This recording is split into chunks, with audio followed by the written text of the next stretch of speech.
Jangan lupa ya, ingat prinsip tetangga itu siapa gitu ya. An-Nisa ayat 36. A'udzu billahi minasyaitonir rajim wa'budullaha wa la tusyriku bihi syai'an wa bil walidaini ihsanan wa bizil qurba wal yatama wal masakini. Nah ini wal jari zil qurba wal jaril junub ya. Perhatikan wal jari zil qurba wal jaril junub. Jadi kalau melihat kepada ayat ini An-Nisa ayat 36, tetangga itu ada dua ya, tetangga zil qurba, tetangga dekat atau punya kedekatan, wal jaril junub, dan tetangga asing atau tetangga jauh. Ya, dalam tafsirnya Syekh Ibnu Katsir menjelaskan yang dimaksud dengan tetangga yang dekat adalah tetangga yang seagama, seakidah. Adapun ya tetangga yang asing, yang jauh adalah yang berbeda agamanya. Itu pengertian pertama, ya tetangga dekat dengan tetangga jauh. Pengertian yang kedua, tetangga dekat itu adalah memang secara strategis, secara letak memang dekat rumahnya. Entah itu di sebelah kanan kita, entah di sebelah kiri kita, entah persis di hadapan rumah kita atau persis di belakang rumah kita. Itu pun dekat pengertiannya gitu ya. Adapun jauh tentu sebaliknya. Ya, coba ibu lihat ayatnya, jangan ditutup. Lihat ke hadis yang di halaman 100. Di situ ada perkataan dari Hasan Al-Basri. Beliau pernah ditanya mengenai tetangga. Beliau menjawab, arba'ina daron amamahu wa arba'ina khalfahu wa arba'ina ayyaminihi wa arba'ina ayyasarihi. Tetangga itu adalah ya 40 rumah yang ada di depan rumahnya, kemudian 40 rumah yang ada di belakang rumahnya, kemudian ya 40 rumah yang ada di sisi kanannya, serta 40 rumah yang ada di sisi kirinya. Nah, sehingga apabila mengikuti perkataan Hasan Al-Basri rahimahullah, maka dapat dipastikan tetangga jauh itu adalah tetangga yang nomor rumahnya mungkin nomor 40, atau mungkin nomor 80, atau mungkin nomor 120, atau mungkin nomor 160 gitu. Nah, itu tetangga jauh karena memang letaknya juga jauh, tapi itu tetangga. Nah, ini pemahaman tentang tetangga ini jangan harus diingat-ingat terus ini Pak Bu. Jadi tetangga itu yang mana? Nah, tadi pengertian pertamanya yang dekat dan yang jauh. Yang dekat itu pengertian pertamanya adalah yang seagama, yang jauh itu yang beda agama. Lalu yang kedua, pengertian dekat itu memang letaknya dekat. Yang jauh itu memang letaknya jauh, tapi ruang lingkupnya, nah, sebagaimana perkataan Hasan Al-Basri, 40 di depan, 40 di belakang, 40 di sebelah kanan, dan 40 di sebelah kiri. Itu tetangga. Nah, intinya begitu ya Pak Bu. Pak Reza, saya tinggalnya di kampung. Itu jarak satu rumah warga dengan yang lainnya itu wah bisa 50 meter, bisa 100 meter. Apakah itu tetangga yang paling jauh? Tetangga tetap. Ya, karena ya tadi ada yang jauh, ada yang dekat, kemudian letaknya ada yang di depan, ada yang di belakang, samping kanan, samping kiri, sebanyak 40 rumah. Udah gitu aja Pak Bu. Ya. Iya, nah itu yang kita diskusikan kemarin ya Pak ya. Itu. Iya, gitu. Jadi satu apartemen misalkan ada 100 unit, ya berarti tetangga semua, mau yang paling atas, mau yang paling bawah, gitu ya. Nah itu tetangga semuanya. Ya.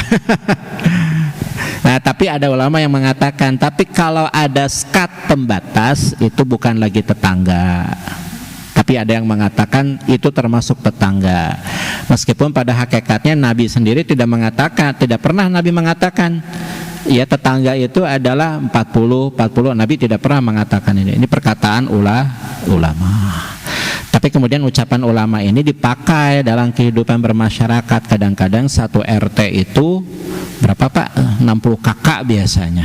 60 kakak gitu ya. Ya tidak apa-apa, enggak apa-apa. Itu. Ibu pernah masak masakan terus berbagi kepada tetangga, 40 ke depan, 40 ke belakang. Wah, karena hajat eta mah.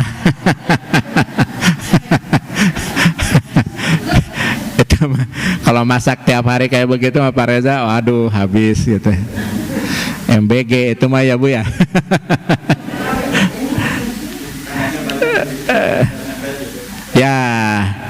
Ya. Kalau sekarang makan Pak, satu RT itu kan rumahnya berdempetan kan, tidak luas seperti dulu gitu. Jarak satu rumah dengan rumah lain itu lumayan agak berjauhan. Nah ini ya harus diingatkan terus kepada kita semua, Bapak Ibu semua, pengertian tetangga. Ya, jadi bertetangga itu tidak ada sekat, mau dia miskin, mau dia kaya, mau dia pejabat atau bukan, mau dia muslim ataupun bukan, mau yang jauh ataupun mau yang dekat. Berdasarkan keterangan dari Hasan Al-Basri, itulah tetangga kita gitu ya, itu. Nah, baik, kita coba masuk Bapak Ibu semua ke pembahasan kita di halaman 101 ya Pak Bu. Di situ judulnya atau babnya membahas tentang orang yang menutup pintu dari tetangganya.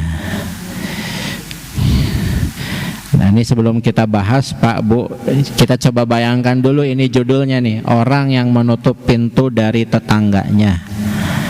Ada yang seperti ini Pak Bu di tengah masyarakat? Ada? Termasuk ibu, bapak atau saya? Dari kejauhan itu kita sudah dengar ya. Pais, ada ibu-ibu keliling Bu nawisan pais. Wah si ibu eta masuk cerewet, tutup ya pantot ya Bu. Atau dua rumah dari rumah kita itu ada pengamen jang jreng gitu. Langsung tutupin pintunya gitu kan. Tapi kan mereka itu pendatang Pak Reza, bukan tetangga gitu ya. Ya Pak Adi. Tapi setidaknya sikap kita tidak begitu kepada mereka Bapak Ibu semua gitu ya. Baik, bismillah kita baca Pak Bu, hadisnya ini kita bahas. Dari Ibnu Umar. Ibnu Umar itu siapa Bu? Pak?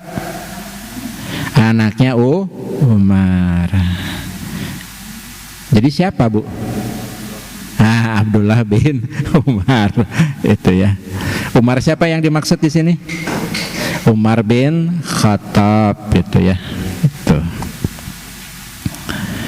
Ia berkata, laqad ata alaina zaman aw qala hinun ya. Wa ma ahadun ahaqqu bidinarihi wa dirhamihi min akhihil muslim. Summal an ad-dinar wa dirham ahabbu ila ahadina min akhihil muslim. Kata Ibnu Umar, telah datang kepada kami para sahabat pada suatu zaman di mana seorang itu merasa saudaranya sesama muslim lebih berhak untuk memiliki dirham dan dinar yang ia miliki. Jadi kalau dulu di zaman sahabat, kata Abdullah bin Umar ya, sesama muslim, sesama sahabat muslim itu rasa kepemilikannya tinggi, kemudian cinta di antara mereka tinggi, sehingga masing-masing di antara para sahabat itu berhak atas dirham dan dinar yang dimiliki oleh sahabat yang lainnya. Artinya apa? Para sahabat Nabi itu begitu murah begitu dermawan dalam hal harta. Ya, tidak sulit ya untuk menolong ataupun dimintai tolong. Nah, jadi maksud daripada ucapan ini adalah ya, dulu di zamannya para sahabat tidak sulit ya minta pertolongan ya satu sama lain di antara mereka. Dinar dan dirham yang dimiliki oleh si kaya dianggap itu pun haknya mereka si miskin. Itu kira-kira seperti itu ucapan Abdullah bin Umar dalam hal ini. Summal'an, namun sekarang ad-dinar wa dirham, dinar dan dirham itu ahabbu ila ahadina, itu lebih disukai, lebih dicintai oleh setiap orang di antara kita min akhihil muslim, dibanding saudaranya yang muslim. Jadi kalau dahulu para sahabat itu senantiasa berbagi, ya harta yang mereka miliki itu juga berhak dimiliki oleh saudaranya. Tapi kalau sekarang berbeda. Ya, harta itu lebih dicintai oleh seseorang dibanding ia ya cinta kepada saudaranya. Makanya kata Nabi SAW, la yu'minu abdun hatta yuhibba li akhihi ma yuhibbu li nafsihi. Jadi kata Nabi SAW, tidak disebut seseorang itu beriman, atau dalam penjelasan lain, tidak sempurna iman seseorang itu ya hatta yuhibba li akhihi, hingga ia cinta kepada saudaranya kama yuhibba li nafsihi, sebagaimana dia mencintai dirinya sendiri. Maksud daripada ucapan Nabi ini, seyogianya hidup seorang muslim itu adalah apa yang dimakan oleh dirinya itu pula yang dimakan oleh saudaranya, apa yang dipakai oleh saudaranya itu pula yang dipakai oleh saudaranya. Tempat tinggal di mana ia tinggal, demikian pula tempat tinggal di mana saudara semuslimnya dia tinggal. Nah, itu seyogianya diharapkan seperti itu ya Bapak Ibu semuanya ya. Nah, sebelum lebih lanjut Bapak Ibu semua, sekedar mengingatkan kepada diri pribadi dan Bapak Ibu semuanya, pribadi kita itu seringkali disebut satu sebagai muslim, dua sebagai mukmin, yang ketiga sebagai muttaqin ya. Muslim itu bukan hanya sekedar identitas seharusnya Bapak Ibu semua, tapi dimaknai artinya. Muslim itu artinya apa? Muslim itu artinya adalah, kalau kita lihat akar katanya, Muslim itu adalah seseorang yang punya kepribadian senantiasa menghadirkan kesejahteraan ataupun keselamatan. Terlepas memang artinya berserah diri, ikhlas. Muslim itu begitu, Bu. Ya, pribadi yang senantiasa menghadirkan keselamatan ataupun kesejahteraan. Maksudnya apa? Muslim itu jangan mencelakai orang, jangan membuat orang lain menjadi susah. Itu muslim. Anda muslim apa non muslim? Muslim. Tapi kenapa sih kamu itu suka bikin onar, bikin susah orang lain? Nah, berarti tidak sesuai dengan identitasnya. Nah, itu muslim. Mukmin. Mukmin itu artinya orang yang meyakini, orang yang mengimani. Nah, tapi dalam hal ini mukmin itu adalah pribadi yang memberikan atau menciptakan rasa tenang atau aman kepada saudara atau masyarakat tempat ia di mana tinggal. Ya, sesuai dengan akar katanya, mukmin itu dari kata amanah. Nah, itu Bu, mukmin itu begitu. Makanya nanti kita akan jumpa di halaman berapa saya lupa, hadis di halaman 125 kalau tidak salah, hadis yang membahas tentang al-mu'minu mir'atu akhihi. Orang beriman itu, mukmin itu adalah menjadi cermin atau sebagai cermin bagi saudaranya yang mukmin. Intinya kalau saya seringkali menerjemahkan mukmin itu adalah pribadi yang senantiasa memberikan rasa tenang dan aman kepada saudaranya. Nah, itu mukmin sesuai dengan akar katanya. Atau orang yang amanah, diberi kepercayaan, dia menunaikan apa yang dipercayakan atau diamanahkan kepadanya. Nah, itu mukmin. Nah, sekarang muttaqin, ya, orang yang dibebaskan daripada api neraka. Artinya apa Pak Bu? Muttaqin itu pribadi ya yang senantiasa membebaskan saudaranya daripada kesulitan, serta menjaga saudaranya agar tidak terjerumus kepada kesulitan. Nah, itu begitu Pak Bu. Jadi kata-kata muslim, mukmin, muttaqin itu bukan hanya sekedar identitas saja, tapi kemudian perilakunya tidak menunjukkan kalau dia itu muslim, kalau dia itu mukmin, kalau dia itu muttaqin. Itu begitu Bapak Ibu semuanya, ya. Nah, ini kembali kepada hadis, ya, kepada hadisnya, summal an ad-dinar wa dirham ahabbu ila ahadina min akhihil muslim.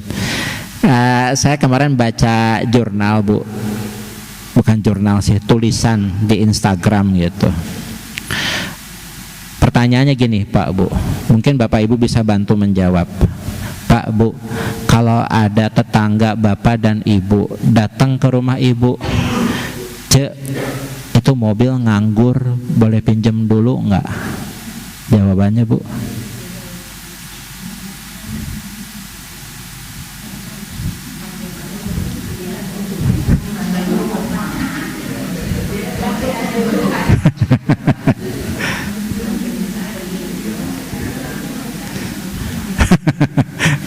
Bingung ya Bu ya.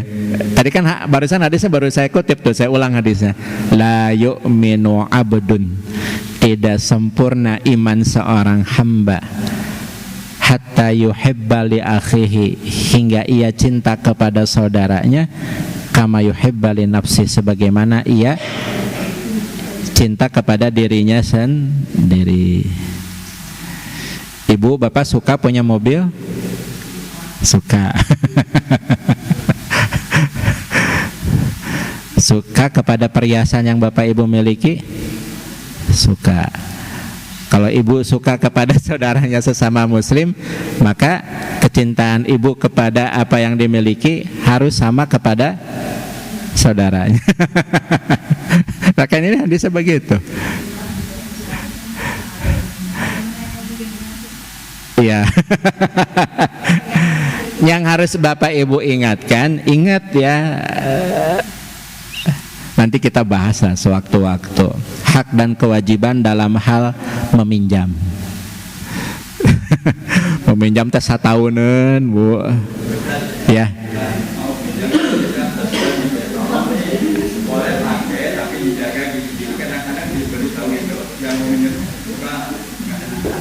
Nah, iya. Ya. Ya, betul, betul. Kedua pihak juga harus meminjam maupun yang meminjamkan, kalau tak bodos istilahnya. Sama seperti kemarin tetangga saya punya 2 mobil, satu Pajero. Dia pulang kampung ke Lampung, ada 2 mobil, yang satu lagi nggak dipakai, ada di rumahnya, ada di garasinya, Nissan March. Terus adik iparnya, kakak iparnya bilang, Bang, mobilnya boleh dipinjam nggak? Nggak apa-apa sih, cuma kalau di tol tarikannya kecepatannya jangan di atas 60, goyang dia, mobilnya perlu servis, saya nggak sempat karena keburu mudik gitu. Ya, terus sayap sebelah kirinya goyang-goyang begini katanya. Terus beberapa ada gangguan lah pada mekaniknya gitu. Ya silahkan. Yang mau minjem kakak iparnya jadi mikir, untuk kalau ada apa-apa tanggung jawab siapa gitu. Ya ibarat ini Bapak Ibu semua, Ibu kalau beli suatu barang ke pasar lah contohnya, Ibu kan nanya dulu, ini beras berapa? Misalkan sekilonya 14.000, aku murah banget. Si pedagang punya kewajiban untuk menjelaskan kualitas beras yang dijualnya A, B, C, D. Kalau Bapak Ibu mau tetap beli ya silakan, yang jelas saya udah menjelaskan kondisi barangnya. Itu begitu Pak Bu. Ya, yang namanya minjem itu bukan untuk memiliki ya Pak Bu. Eta si ece eta cenah minjem daster tos sataun teh diulihkeun. Padahal tiap hari teh dilihat, dipakai terus. Nah, tapi kalau ibu, ya kata Allah juga, tapi kalau ibu mau bersedekah dan suka lebih suka memberikannya, ya silakan, nggak apa-apa. Ya udah sedekah. Mungkin yang minjem suka gitu ya. Cuma daster gitu ya, harganya nggak seberapa. Ya udah, saya ikhlasin aja. Eta dasar nu abdinya mohon teh can duikeun lah. Padahal udah dicuci berapa kali gitu ya. Itu. Ada nggak yang begitu, Bu? Ada.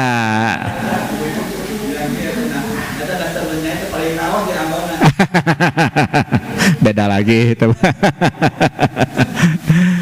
Ya itu Bu ya, intinya dalam hal pinjam meminjam ya saling mengingatkan saja.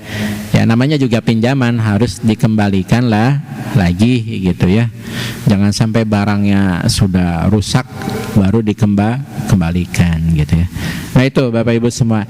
Nah kembali ke dalam hadis yang sedang kita bahas ini Bapak Ibu semua. Nabi SAW pernah bersabda begini Bapak Ibu semua, wallahu fi aunil abdi maka al abdu fi auni akhih. Ya kaitannya dengan hadis yang sedang kita bahas.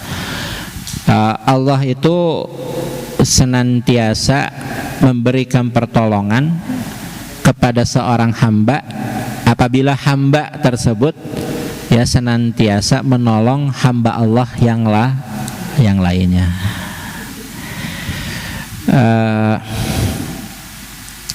Di dalam Islam tuh, di dalam Al-Quran tuh ada bunyi ayat begini Pak Bu,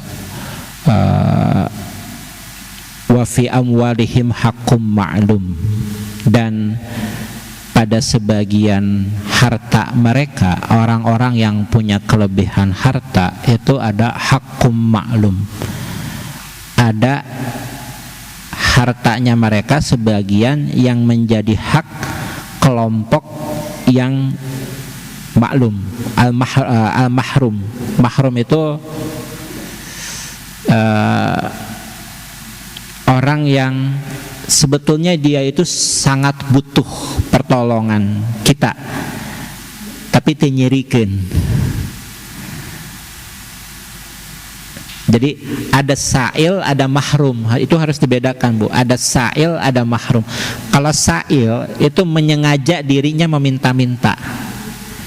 Bu, tolong saya Bu, dari pagi sampai sore ini saya belum makan, belum minum. As-sa'il namanya. Biasa diterjemah artinya pengemis. Nah kemudian ada al-mahrum. Al-mahrum ini statusnya seperti as-sa'il, seperti kebutuhannya seperti as-sa'il, belum makan, belum minum dari pagi sampai sore, tapi dia malu untuk minta-minta. Nah itu namanya mahrum, bukan marhum. Kalau mahrum, sebentar saya lupa nih ayatnya, saya carikan dulu Bu.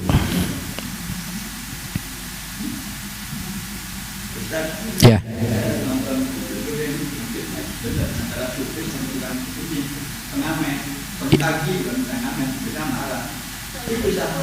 Waalaikumsalam. Ya. Kamu tuh usaha dulu gitu. Ngaku pengamen kan saya lagi usaha, lagi ngamen.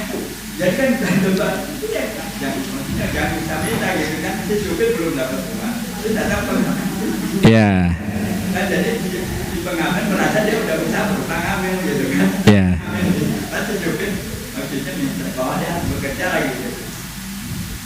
Jadi akhirnya itu gitu kan.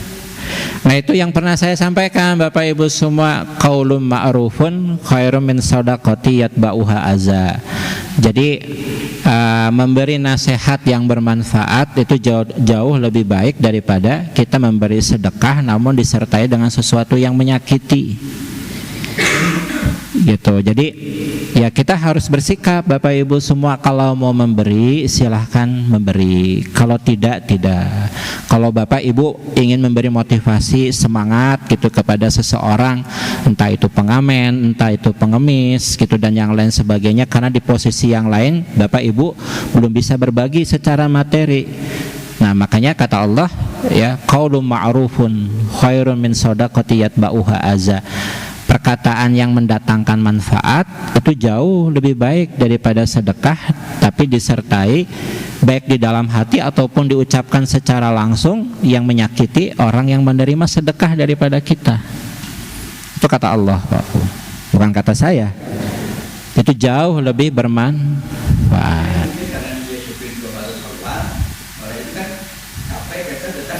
Esmosi. Betul. Nah, kalau ada orang ketiga selain bapak supir itu dan selain pengamen itu, apa kata Allah?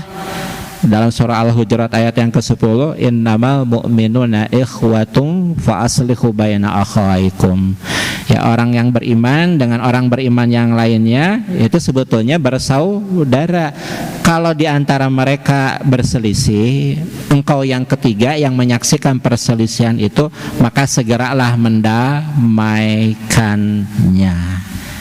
Dan ingat Bapak Ibu semua, di dalam mendamaikan tipsnya, kaulnya harus qaul layyina. Ucapannya, kata-katanya harus lembut, jangan tinggi, jangan kasar, ya terlebih lagi memojokkan salah satu pihak. Itu tidak boleh. Ada juga setelah memberi tapi memicingkan mata. Sama ibu sama bapak tadi dikasih gitu ya, tapi ibu teh sambil ngadelik gitu, lihat dengan ujung mata. Ternyata duit dipakai naon, kayak yang sinis. Enggak begitu juga Bapak Ibu semua. Nah, adza di situ beragam, entah itu dengan unek-unek dalam hati atau diucapkan secara langsung atau memicingkan mata dan yang lain sebagainya. Intinya kalau kita telah berbuat baik kepada seseorang, kebaikan kita itu jangan dibatalkan oleh perilaku kita sendiri yang tidak menyenangkan bagi orang lain. Ya kalau kata orang Sunda bilang, capek gawe teka pakai. Sayang Bu, Pak, kita sudah berbuat baik tapi pahalanya menjadi rusak. Ya, karena perilaku kita sendiri. Nah, kira-kira ayat itu berbicara seperti itu kepada kita. Udah Bapak Ibu semua, kalau kita sudah memberi, sudah.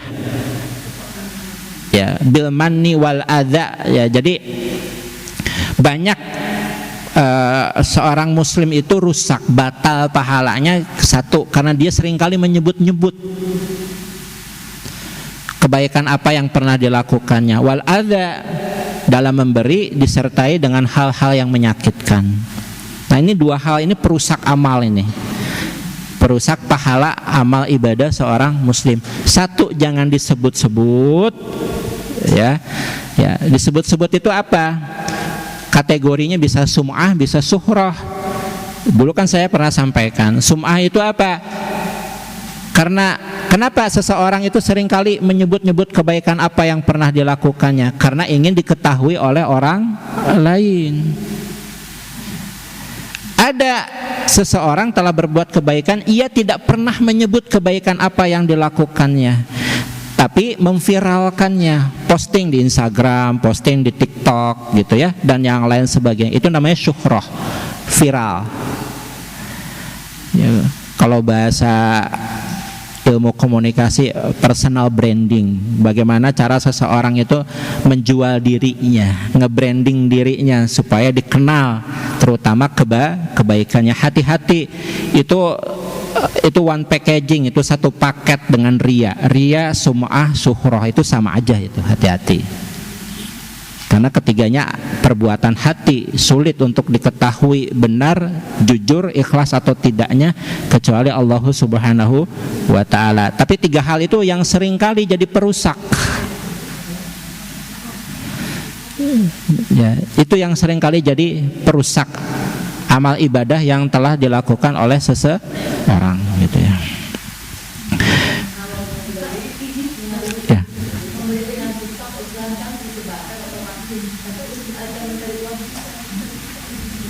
Nah itu dia. Ya sebetulnya hukum menggunakan media sosial untuk kebaikan-kebaikan itu hukumnya mubah. Boleh, silahkan. Tapi kita tetap punya kewajiban berlindung kepada Allah. Semoga dalam hal ini kita murni ikhlasnya, niatnya lillahi ta'ala. Itu saja Pak Bu. Ya.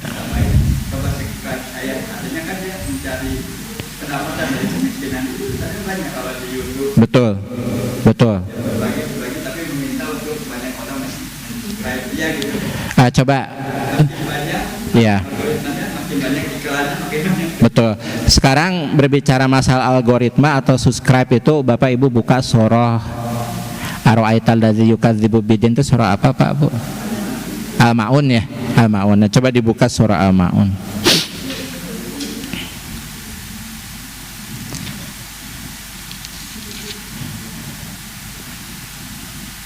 Bapak Ibu yang kebetulan konten kemudian mengajak kepada yang melihat konten Ibu atau Bapak supaya subscribe kontennya supaya lebih ramai gitu ya. Karena dari situ mungkin ada pundi-pundi uang dan yang lain sebagainya, untuk kemudian uang itu diputar lagi nantinya untuk kemaslahatan, misalkan niatnya seperti itu. Nah, Bapak Ibu coba perhatikan ayat ayat 3-nya.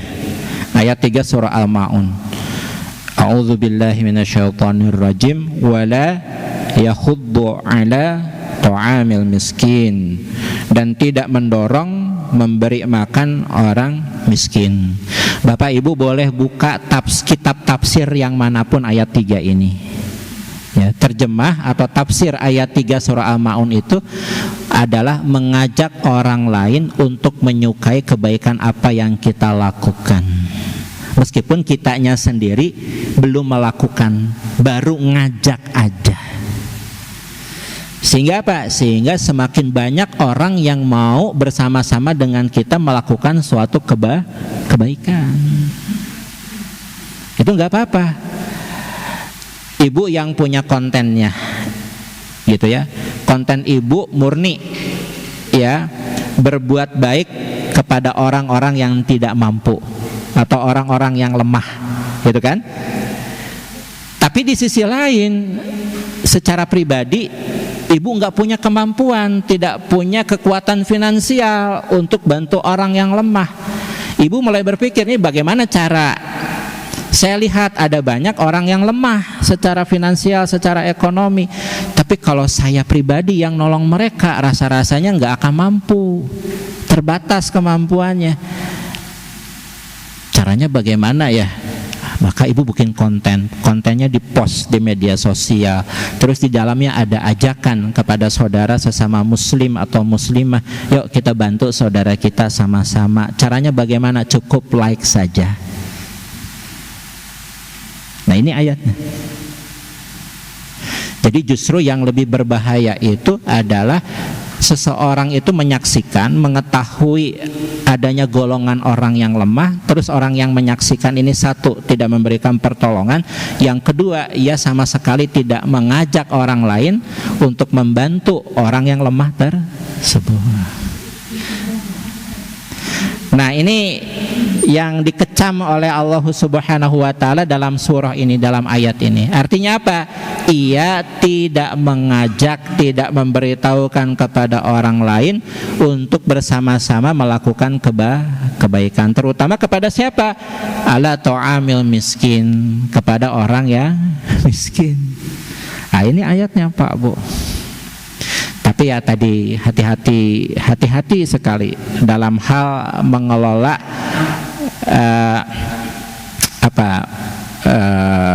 donasi donasi umat yang ditujukan juga kembali kepada umat. Kemarin ada dosen namanya Fatur nanya sama saya, Pak Reza, kalau kita ngambil benefit daripada harta wakaf itu boleh tidak? Saya jawab tidak boleh. Boleh kalau wakafnya itu produktif, tapi tidak boleh mengambil dari yang pokok, kecuali mengambil keuntungan dari wakaf yang produktif tersebut, yaitu silahkan. Kemudian saya arahkan undang-undang tentang pengelolaan wakaf juga sudah ada di kita, artinya hukumnya sudah positif, silakan dibaca.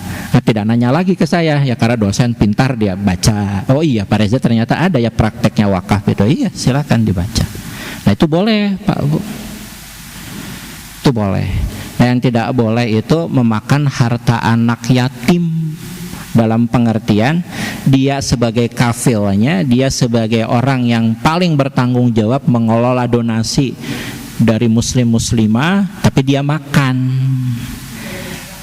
Tapi kalau untuk kebutuhan operasional boleh Pak Bu, tapi ada ketentuannya juga, tidak untuk kepentingannya pribadi. Itu kan banyak yayasan-yayasan fiktif seperti itu, bikin proposal kemudian mengajukan bantuan gitu kan, menerima bantuan, tapi kemudian digunakan untuk kebermanfaatan pribadinya, bukan untuk yatim yang dibinanya. Itu juga kondisi ada.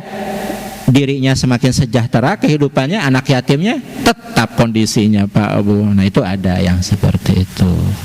Itu hati-hati yang seperti itu Bapak Ibu semua.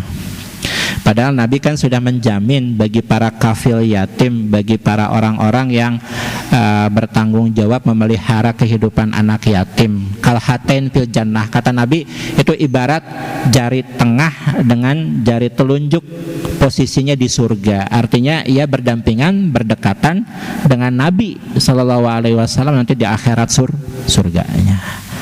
Itu Bapak Ibu semua.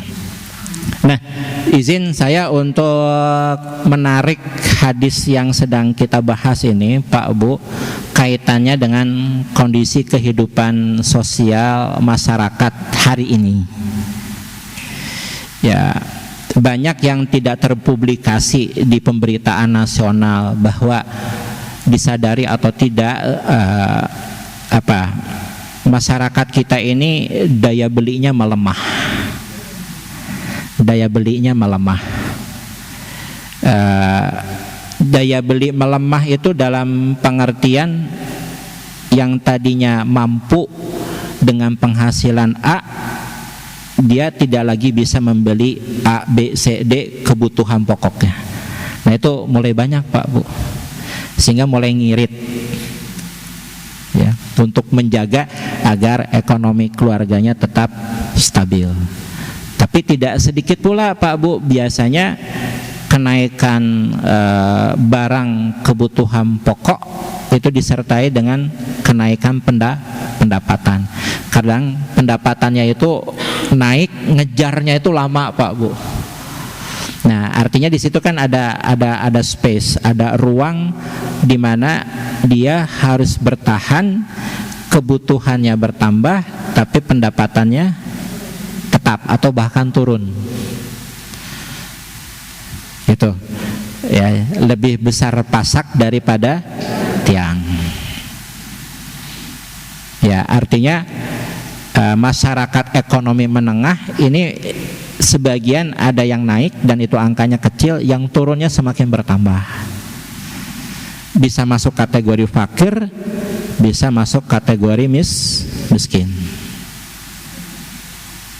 Nah, sebetulnya salah satu identitas yang melekat pada masyarakat Indonesia, entah agamanya Islam ataupun non-Islam, itu satu yang sebetulnya kita sudah mulai lupa ini Pak Bu. Apa itu? Al-yadu bil yadi. Al-yadu bil yadi itu artinya apa? Gotong royong. Semangat gotong royong. Contoh Pak Bu, masalah pengelolaan sampah. Mungkin di beberapa titik itu ada kendala sehingga sampah itu menumpuk.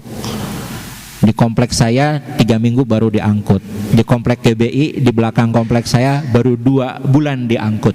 Kebayang Bu bilatungnya segede apa dan sebanyak apa? Pohon-pohon kecil di depan rumah saya saja yang awalnya bunganya warna pink jadi hitam Pak Bu, laler hejo. Itu kebayang Pak Bu. Nah, tapi saya tidak sedang bercerita itu. Yang ingin saya sampaikan sikap masyarakat yang tinggal satu di kompleks saya atau kompleks di belakang kompleks saya. Silih andalkeun, ieu mah tanggung jawab ketua RT. Nah, akhirnya RT-nya ngasih solusi apa? Bapak, Ibu, kita kan punya fasum ya, masih ada tanah kosong dan halaman kita begitu fasumnya luas. Bagaimana kalau kita gali dengan kedalaman sekian, kita pisahkan sampah basah dengan tidak, plastik dengan yang tidak. Nah, yang makanan, sisa makanan bisa dibuang ke sini, yang botol, yang plastik dibuangnya ke sini. Ah, capek. Nah, itu. Jadi memang kondisi masyarakat kita ini berubah karakternya, sikap gotong royongnya ya bisa jadi hilang Bapak Ibu semua. Padahal dulu tuh bangsa kita tuh begitu bisa jaya Pak Bu. Dulu bangsa kita itu bisa jaya karena adanya gotong royong. Bapak Ibu mungkin bertanya-tanya, Pak Reza, iya kunaon teu didusan deui tah gitu. Bu Deti kemarin menjelaskan ke saya ada gerakan apa Bu Deti? Nah itu betul. Ini Bu saya bawa yang kemarin ada di sini. Ya itu nggak apa-apa Bu, memang positif. Ya kalau kita sulit mengajak orang lain, minimal kita memberi contoh kepada diri sendiri aja dulu itu. Contoh kalau di kampus saya sering mengajarkan kepada mahasiswa, kalian kalau beli cilok ya, itu bekas tusuk sama plastiknya dibuang kemana? Hehe, jawabannya itu Pak Bu. Hehehe gitu kan. Kalau kalian makan permen atau makan makanan yang dibungkus pakai plastik atau wadah kertas dan yang lain sebagainya, itu bungkusnya dikemanain? Jawabannya hehehe lagi. Katakanlah dari 40, tapi saya masih menemukan 1-2 orang mahasiswa atau mahasiswi yang bungkus bekas makanannya itu dimasukkan ke dalam tasnya Pak Bu. Karena memang di dekatnya tidak ada tempat sampah. Nah, kalau saya Pak Reza nanti kalau ketemu tempat sampah baru saya buang ke situ. Ada yang begitu. Nah, saya tanya, kamu sudah berapa lama seperti ini? Kalau saya sama orang tua di keluarga sudah dibiasakan Pak dari TK. Oh, dari TK. Nah, jadi gimana pola didik asuh orang tua di rumahnya, dan itu menjadi terbiasa nantinya bagi anak-anaknya gitu. Nah, Bapak Ibu yang dirahmati oleh Allah Subhanahu wa taala, nah kaitannya dengan hadis ini Pak Bu. Ini majelis ini gerakannya alhamdulillah grafiknya terus naik. Saya nunggu gerakan yang jauh lebih hebat lagi. Apa misalkan nasi Jumat, Jumat berkah gitu ya, bentuknya nasi gitu misalkan makanan. Pak Reza cuma 5 bungkus, kita sanggupnya ya nggak apa-apa. Nanti pendistribusiannya bisa berbagi agar bisa merasakan bagaimana sih tangan di atas gitu Pak Bu. Bapak Ibu yang langsung memberikannya pada hari Jumat itu. Yang disasar siapa? Misalkan yang disasar di depan Pusdai itu Bapak Ibu sering kali lihat, mungkin ada petugas kebersihan itu Pak Bu ya. Mereka itu digaji oleh pemerintah kota, kalau enggak provinsi, itu sebulan berapa Pak Bu? Ada yang 300, ada yang 500 sebulan, pekerjaannya seperti itu ya. 5 bungkus sambil diselip lah, misalkan uang 5.000 atau uang 10.000. Enggak perlu 1 minggu sekali, sebulan sekali. Itu aksi sosial seperti itu. Nah, kalau saya dengan teman-teman dosen di kampus, Pak Bu, sebulan sekali kita ada bentuk pengabdian kepada masyarakat. Nama komunitasnya BBM, bersih masjid. Jadi saya dengan teman-teman dosen tuh seminggu sekali patungan lah Pak Bu, minimal uang 100.000. Nah, tiap bulan tuh biasanya terkumpul sekitar 2,5 juta itu dihabiskan. Kita datang ke satu masjid, keperluannya apa? Mau kena keperluannya apa? Misalkan mushaf Quran gitu ya, perlu dibelikan alat-alat kebersihan. Ini tempat wudhu dengan toiletnya harus dibersihkan. Kita terjun tuh Bu, bersihin masjid-masjidnya gitu, dan yang lain sebagainya. Itu ada seperti itu. Dan kita nggak dapat imbalan apapun kecuali ucapan terima kasih, tapi nyentuh ucapan terima kasih itu.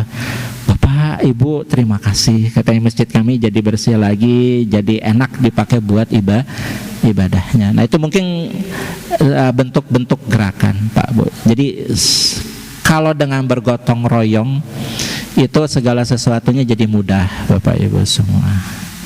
Itu. Nah ini hadis ini nih begitu maknanya. Saya ambil contoh. Kalau nggak salah dulu saya pernah cerita gini Pak Bu. Pernah ada seorang sahabat laki-laki datang kepada Rasulullah mau menggadaikan kapaknya. Rasulullah bertanya, kenapa engkau sampai menggadaikan kapakmu? Ya Rasulullah, aku tidak punya barang berharga lainnya di rumah kecuali ini yang biasa aku gunakan untuk memotong kayu sebagai sumber mata pencaharianku sehari-hari. Tapi hari ini aku begitu butuh uang gitu ya. Maka aku gadaikan kepadamu. Apa yang dilakukan oleh Rasulullah Bu? Diambilnya kapak itu, kemudian diajaknya sahabat yang mau menjual kapaknya itu, kemudian diajak oleh Rasulullah untuk menemui para sahabat. Apa yang dikatakan oleh Rasulullah kepada para sahabat Pak Bu? Nah, aku mau melelang barang berharga nih, ada kapak nih, harga tertinggi, aku jual barang ini kepadanya katanya. Akhirnya para sahabat menawar Pak Bu ya, karena yang menjual adalah Rasulullah, pribadi yang amin, pribadi yang jujur, pribadi yang amanah, itu terjual dengan harga yang tinggi. Setelah terjual, uangnya diterima oleh Rasulullah, diberikan kepada bapak tersebut. Sekarang saya mau gadai Pak Bu. Nah jadi boleh Bapak Ibu, misalkan Bapak Ibu punya busana terbaik Bapak Ibu sewaktu Ibu badannya ya begitulah gitu ya, masih muda. Ketika masih muda, duh Pak Reza kalau dikasihkan lebar, ini ada nilainya. Bagaimana ya caranya Pak Reza supaya pakaian saya yang lama ini lebih berharga, lebih bermanfaat? Gak apa-apa, posting di grup, Bapak Ibu ya ini saya mau lelang pakaian saya dulu saya belinya sekian, ini silakan bebas aja lelang, nanti uang dari hasil lelangnya mau saya, nah gitu Pak Bu. Gak apa-apa kan, jadi lebih bermanfaat Pak Bu gitu. Nanti grup jadi rame dengan lelang barang itu Pak Bu. Ya selagi itu bermanfaat ya silakan, kenapa enggak Bapak Ibu semua. Ya itu Rasulullah itu begitu. Sekarang mekanismenya jauh lebih mudah Pak Bu, jauh lebih mudah. Kenapa? Karena adanya media sosial. Tapi harus dimanfaatkan untuk hal-hal yang baik, untuk hal-hal yang positif, itu aja. Gitu ya Pak Bu. Jadi tadi komen terhadap apa yang disampaikan oleh Pak Subur terkait subscribe itu tadi. Nah ini kaitannya dengan surah Al-Ma'un ayat yang ketiga. Bapak Ibu yang dirahmati oleh Allah Subhanahu wa taala, masuk kita ke hadis yang berikutnya Pak Bu.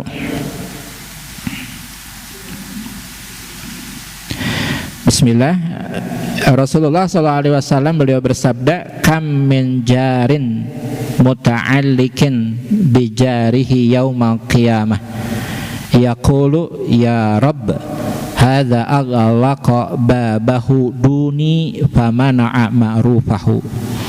Berapa banyak tetangga yang akan memegang tangan tetangganya di hari kiamat sambil berkata, wahai Rabbku, orang ini menutup pintunya dariku dan dia enggan memberi apa yang ia miliki. Ini seperti yang pernah saya sampaikan sebelumnya Pak Bu, tetangga itu bisa memberi syafaat kepada tetangganya yang lain.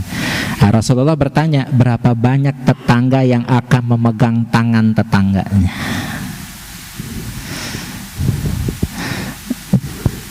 Jadi nanti di hadapan Allah itu berapa banyak Pak Bu yang akan menjadi penolong kita. Semakin banyak kita memberikan pertolongan kepada orang lain, maka semakin bertambah banyak pula kelak di akhirat orang yang akan memberikan pertolongan kepada kita. Itu Bapak Ibu semua ya. Nah, termasuk di sini adalah tetangga. Waalaikumsalam, mangga Ibu. Ya, tetangga itu bisa jadi penolong, bisa memberikan syafaat kepada tetangganya yang lainnya, Bapak Ibu semuanya. Yaqulu ya Rabb, tetapi ada tetangga yang ia berkata, ya Rabb, wahai Rabbku, hadza aghlaqa babahu duni famana ma'rufahu. Wahai Rabb, orang ini menutup pintunya dariku dan dia enggan memberi apa yang ia miliki.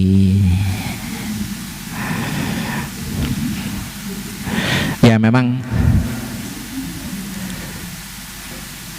Nah, ini sebelum saya lanjut, Pak, Bu, berbuat baik kepada tetangga bahasa Arabnya apa?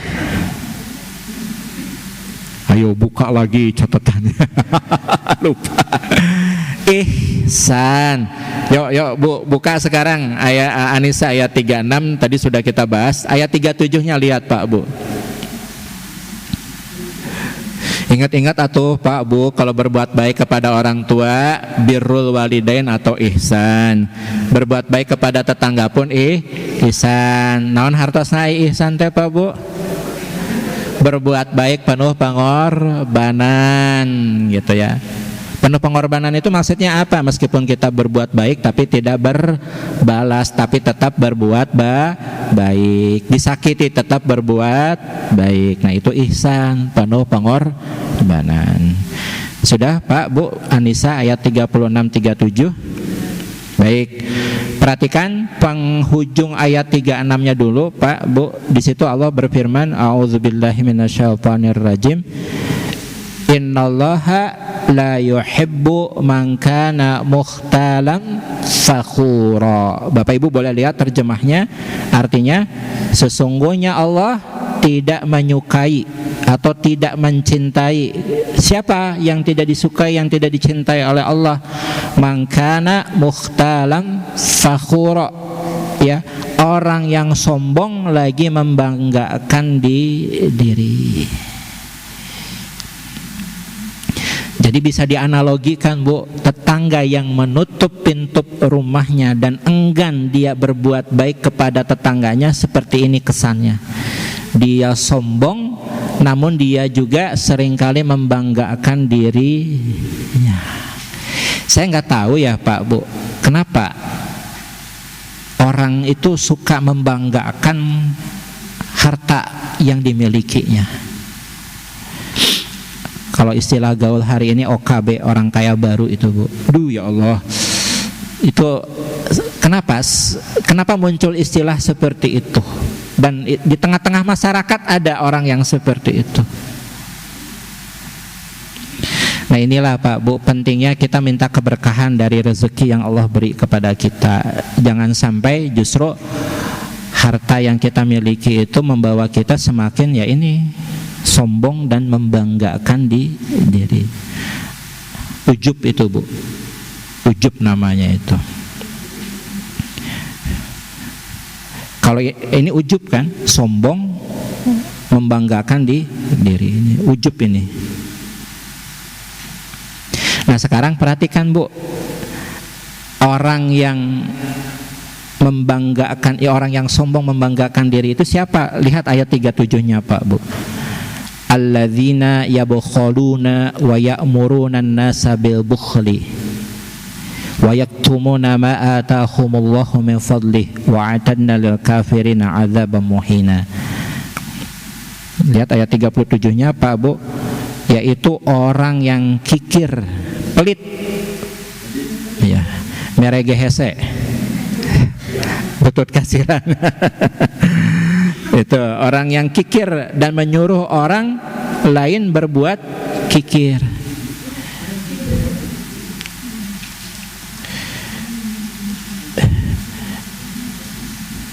Jadi di tengah masyarakat itu ada komunitas yang suka kumpul-kumpul, suka pamer-pamer harta, tapi ketika diajak untuk berbagi dengan hartanya, merege hese.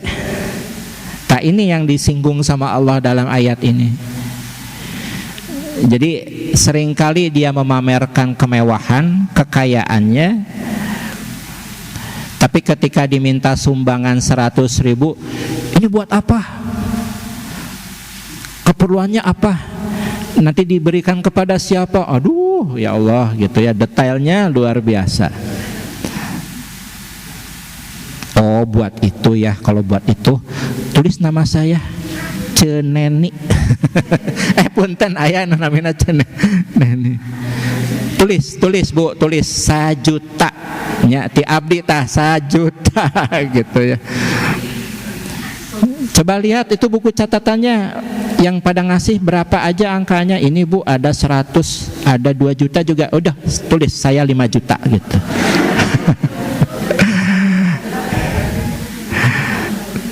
Tapi tolong ya, nanti sebelum disampaikan diumumkan dulu donaturnya teh siapa saja. Ini nama lengkap saya, tulis gitu. Saya nanya sama Bapak Ibu, kalau kebetulan Ibu yang datang sebagai orang yang mengajak untuk memberikan sumbangan kepada yang membutuhkan, kalau dibegitukan apa sikap Bapak Ibu? Ayo, bagaimana sikapnya Pak Bu?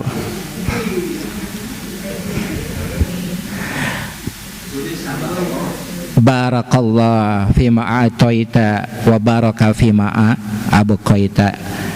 Tuan, Bapak, Ibu, semoga apa yang sudah Bapak Ibu berikan, baik diniatkan untuk zakat, baik diniatkan untuk sedekah, baik diniatkan untuk infak, semoga Allah beri keberkahan atas apa yang telah Ibu berikan, dan apa yang masih tersisa pada harta Bapak dan Ibu, semoga Allah juga berkahi.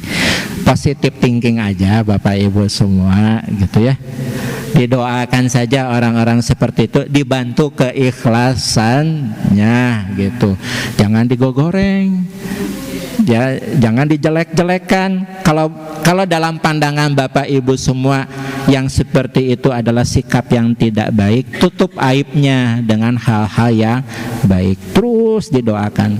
Ya, mungkin ketika saya pertama kali datang niatnya seperti itu. Mungkin nanti ketika kami datang yang kedua kali berubah niatnya, sikapnya juga baru berubah. Ya, kita tolong Pak Bu orang-orang yang seperti itu.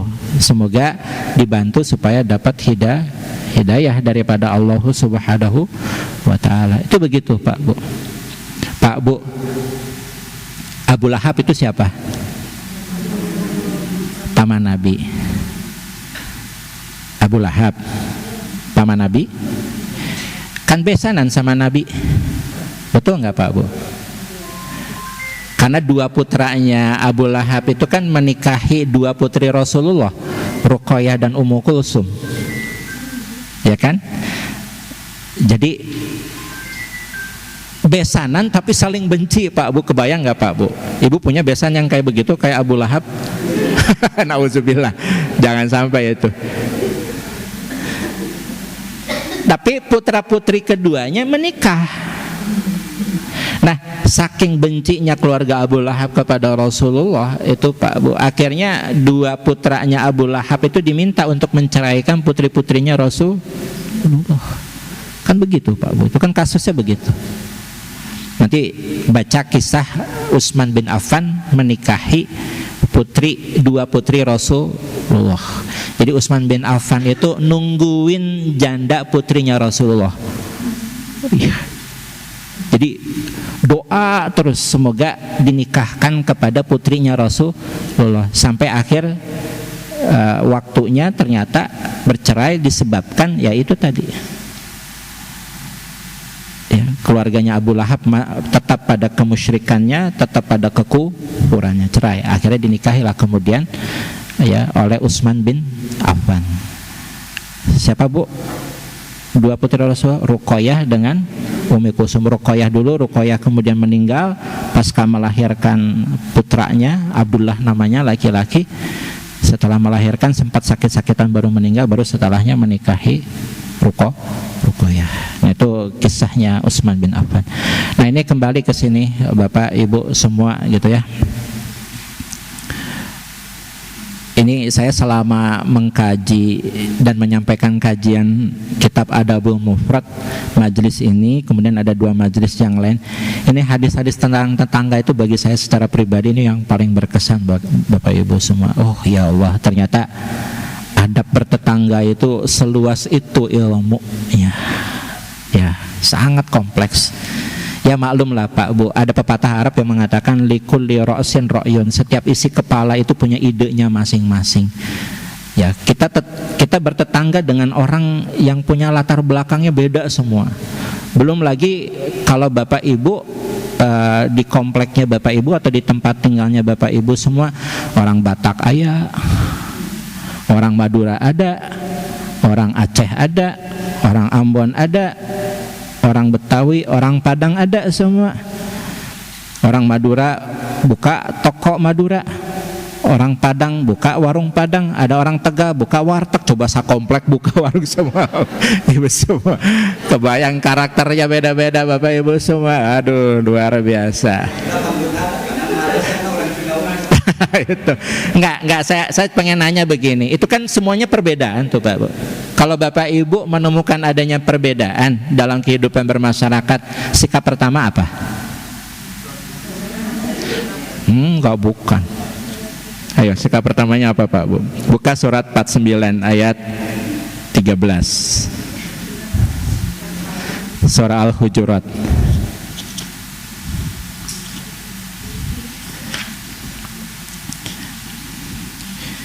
Geningan si atama kitu, geningan si atama kitu, tah gitu.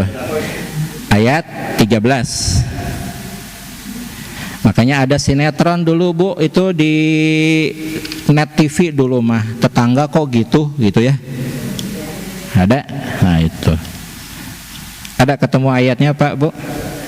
Ada. Ya a'udzubillahi minasyaitonirrajim. Ya ayyuhan nasu inna khalaqnakum min zakari wa unsa wa ja'alnakum syu'uban wa qabaila lita'arafu. Inna akramakum indallahi atqakum innallaha alimun khabir.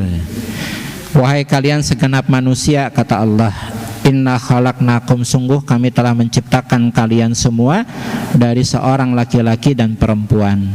Wa ja'alnakum, dan kami menjadikan kalian syu'uba wa qabaila, berbangsa-bangsa dan bersuku-suku. Yang demikian itu lita'arafu, agar kalian saling ta'aruf, saling kenalan. Jadi sikap pertama Bapak Ibu semua dalam kehidupan bermasyarakat, beda suku, beda karakter, kita banyak menemukan adanya perbedaan, maka sikap pertamanya apa? Ta'aruf, kenalan. Kalau saling mengenal, nah nanti baru lahir toleransi. Kalau kita belum mengenal perbedaan antar bangsa, antar suku yang karakternya berbeda-beda, susah Pak Bu untuk toleran, susah. Mau sampai kapanpun susah kalau kitanya nggak ta'aruf, kalau kitanya nggak kenal. Makanya kenalan, mulai bertanya namanya siapa, biasa dipanggilnya apa gitu, Bapak Ibu agamanya apa, kalau ibadah di mana tempat ibadahnya gitu, Bapak Ibu makanan kesukaannya apa, apa aja. Yang penting dengan banyak bertanya itu jadi kita saling mengenal, jadi saling tafahum, saling memahami. Dan ini Pak Bu,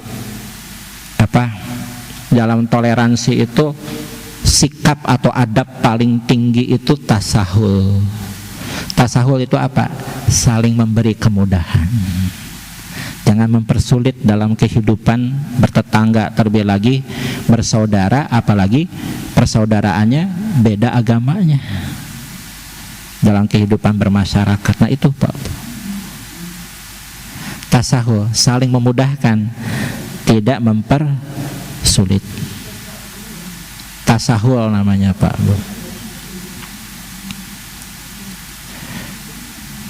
Saling memudahkan, tidak mempersulit, itu dalam kehidupan bertetangga.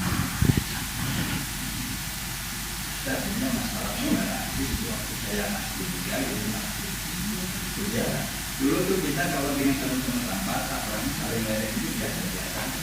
jadi masalah besar itu.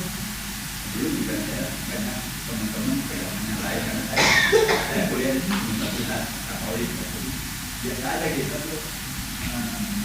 Ada tugas ini sekarang itu sensitif gitu orang-orang.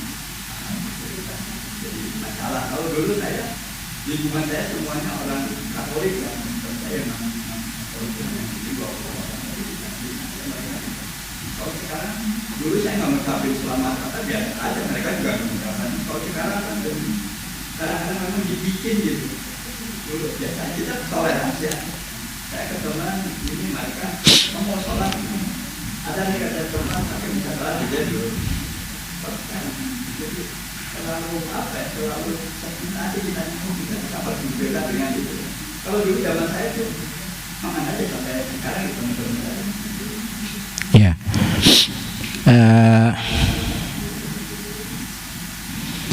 Ya sebetulnya pembelajaran penting ya Bapak Ibu semua buat kita di Indonesia yang memang masyarakatnya lebih heterogen gitu, lebih punya latar belakangnya itu bermacam-macam gitu kan. Ya kita bercermin aja kepada Rasulullah. Rasulullah pun ketika di Madinah, jangankan di Madinah, di Quraisy, di Mekah pun begitu kan, tipe masyarakat. Yang paling kental di Madinah dengan di Mekah itu kan kesukuannya, qabailnya kalau dalam surah Al-Hujurat ini.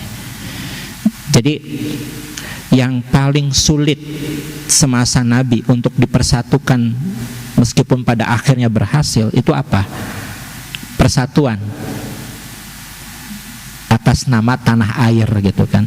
Ya kalau kita mau panjang lebar ya Sumpah Pemuda itu isinya salah satu.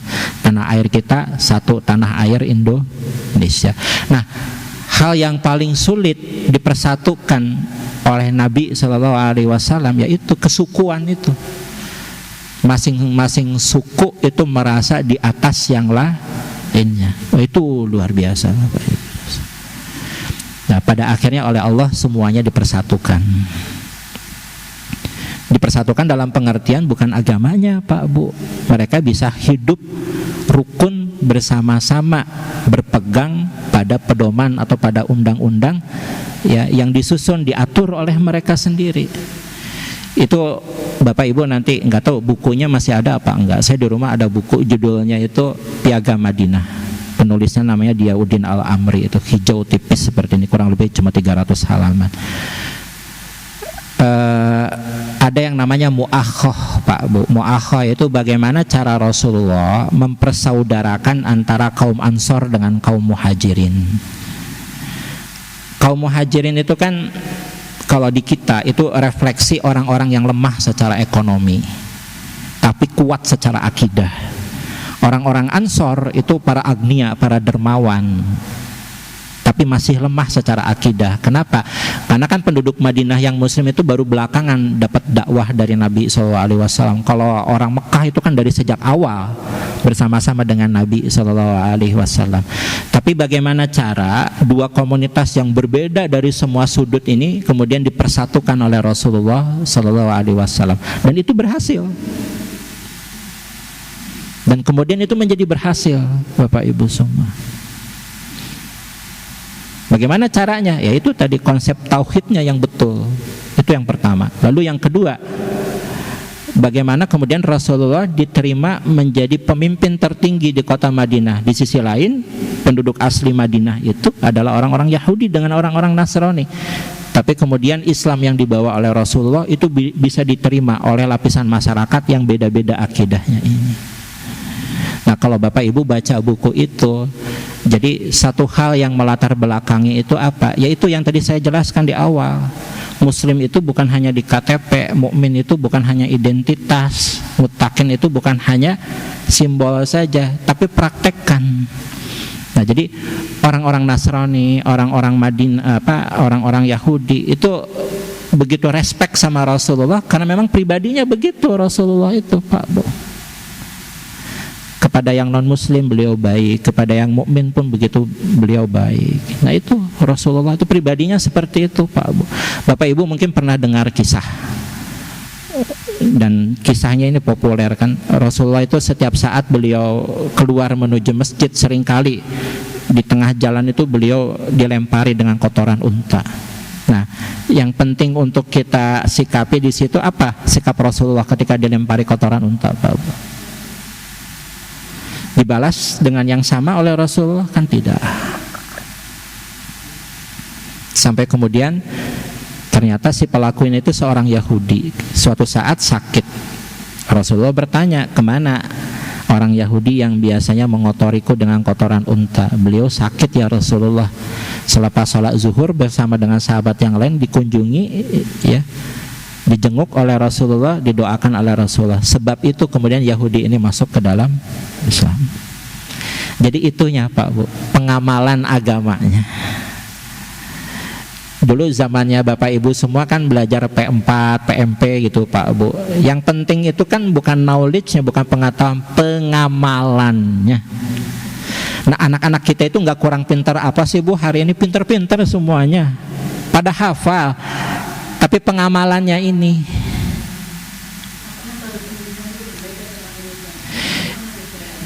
ya betul. Ini semalam di grup dosen teman-teman saya Pak Bu, mahasiswa ngomongin dosennya.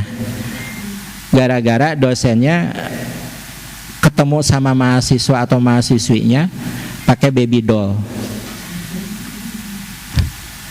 Ketemu dengan dosennya pakai celana boxer.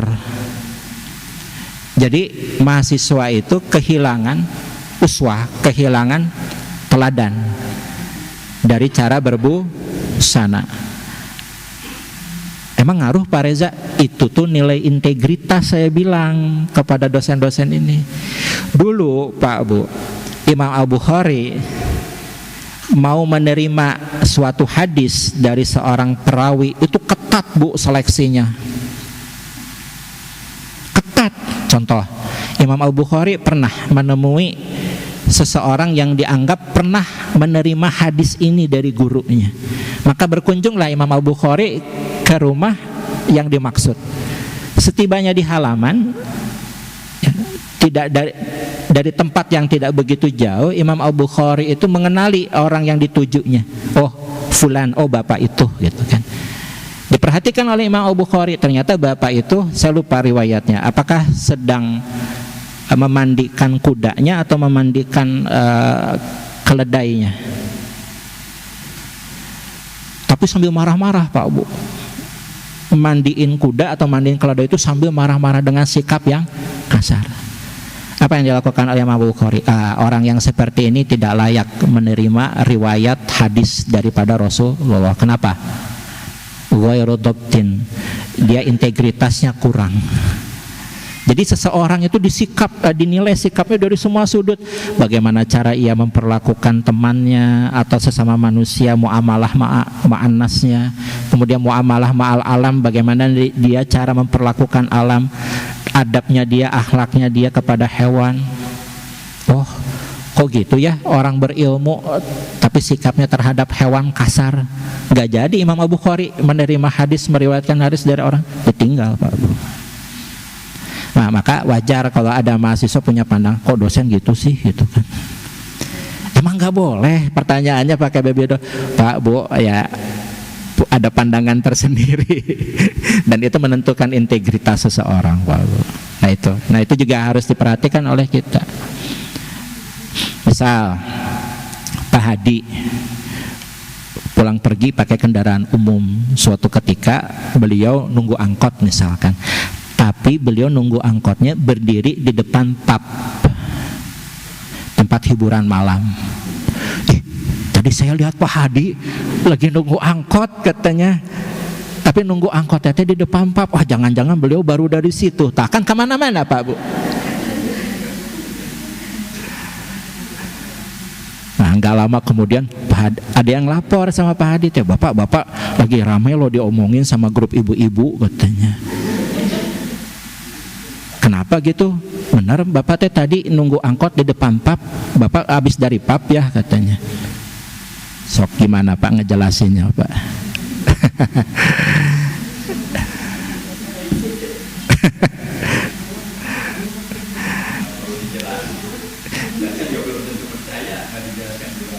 Ya betul. Tapi kita punya kesempatan untuk memperbaiki diri, berpikirnya lebih jauh. Saya masih ingat dulu Pak, waktu Najwa Shihab masih di Metro TV. Beliau tuh berkata begini, seseorang itu bisa dilihat adabnya dari cara bagaimana dia memarkir kendaraannya. Udah tahu di situ letter P gitu, tapi diparkir kendaraannya di situ. Padahal mobilnya Pajero. Oh berarti orang natanya kola. Nah itu kadang-kadang orang itu memandang dan melihat menilai integritas kita itu dari bagaimana perilaku kita dalam kehidupan sehari-hari. Dulu saya pernah cerita Pak Bu, waktu kita masih di ruang kaca itu kajiannya itu, mungkin Bapak Ibu lupa, saya sampaikan kembali. Gini Bapak Ibu semua, Syekh Imam Ahmad bin Hambal itu Pak Bu, kalau mengadakan kajian itu yang hadir ribuan Pak Bu, yang hadir ribuan. Nah, kemudian ada riwayat yang menjelaskan dari ribuan itu jamaah setianya Imam Ahmad bin Hambal yang nyatet apa-apa yang disampaikan oleh Imam Ahmad bin Hambal itu hanya puluhan dari ribuan. Dari awal kajian sampai akhir kajian yang nyatet materi-materi yang disampaikan oleh Imam Ahmad itu hanya sedikit, hanya puluhan. Nah, pernah suatu ketika jamaahnya Imam Ahmad yang sering kali dan rajin menulis ini bertanya kepada jamaah yang lain, ente kenapa nggak pernah nulis, nggak pernah nyatet katanya. Itu apa yang disampaikan oleh beliau itu penting semuanya katanya. Apa jawabannya Pak Bu? Enggak Pak Bu. Lalu jawabannya apa Pak Bu? Aduh handphone ya Pak Bu. Ya, nanti bisa beli lagi ya Bu ya. Amin. Jadi lupa saya sampai mana bahasa. Oh iya. Yang sering menulis ini bertanya kepada yang nggak pernah menulis katanya. Kalian tuh sering kali hadir di majelisnya Imam Ahmad bin Hambal dapat apa? Jujur aja nggak dapat apa-apa katanya, datara nyatet. Terus ingat terhadap apa yang disampaikan? Enggak, karena nggak nyatet. Nah, sebelum saya lanjut, di sini ada yang begitu Bu, kayak jamaahnya Imam Ahmad bin Hambal datang, tara nyatet, deui minggu depannya teh datang lagi gitu kan. Tara nyatet ulah pundung Pak Bu gitu.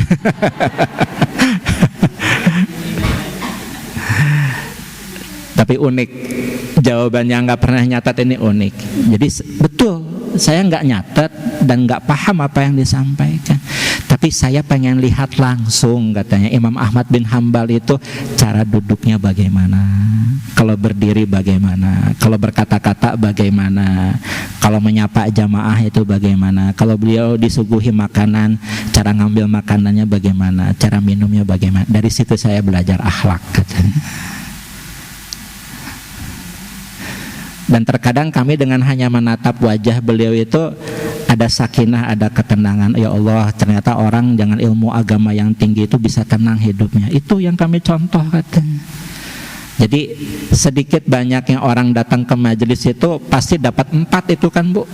Kata Rasulullah itu kan, majtama'a qaumun fi baitin min buyutillah, ya, yatluna kitaballah wa yatadarasunahu illa, ya kata Nabi, kalau ada suatu komunitas berkumpul di suatu tempat daripada tempat atau rumahnya Allah, masjid maksudnya, kemudian di dalam majelis atau di dalam tempat itu mereka membaca serta memahami kitab Allah, wa yatadarasunahu, kemudian tadarus kitab Allah, memahami isinya untuk kemudian diamalkan isinya, ya, Nabi SAW kan kemudian bilang ada 4 hal itu yang akan diberi oleh Allah kan.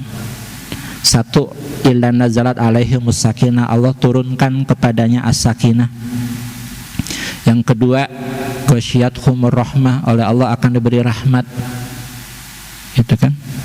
hafathumul malaikah, selama ia bermajlis ada di tempat tersebut senantiasa dinaungi oleh malaikat. Maksudnya malaikat akan mengaminkan doa-doa yang dipanjatkan atau hajat yang disampaikan kepada Allah. Wa dzakarahumullahu fimman indah. Dibangga-banggakan sama Allah itu. Iya bapak, iya ibu ini itu dibangga-banggakan Bu di langit sana itu oleh Allah Subhanahu wa taala. Nah itu 4, sakinah, dapat rahmat, ya, dinaungi oleh malaikat dalam pengertian kalau berdoa diaminkan doanya oleh malaikat dan dibangga-banggakan oleh Allah Subhanahu wa taala. Nah itu manfaat bermajlis itu Bapak Ibu semua. Kan sering ada yang bertanya itu, Pak, kalau kita ngikutin kajiannya secara online bagaimana? Ya tetap dapat kebaikan. Tapi yang 4 ini mungkin tidak dapat, karena itu dapatnya ketika majelis. Nah makanya orang datang ke majelis itu begitu Pak Bu, di rumahnya banyak masalah, tapi ketika datang ke majelis tenang gitu, luar biasa. Bukan tidak mungkin Bapak Ibu yang datang ke sini, ya Pak Oki lagi bawa masalah gitu, tapi datang ke sini ketemu Pak Hadi, jadi tenang gitu kan. Nah itu kan begitu Pak Bu ya. Nah itu, saya kembali bertanya setelah selesai cerita Imam Ahmad bin Hambal dengan jamaahnya, Bapak Ibu termasuk yang mana? Notara nyatet. Gak apa-apa, semuanya baik Bapak Ibu, semua baik semuanya gitu kan. Ya.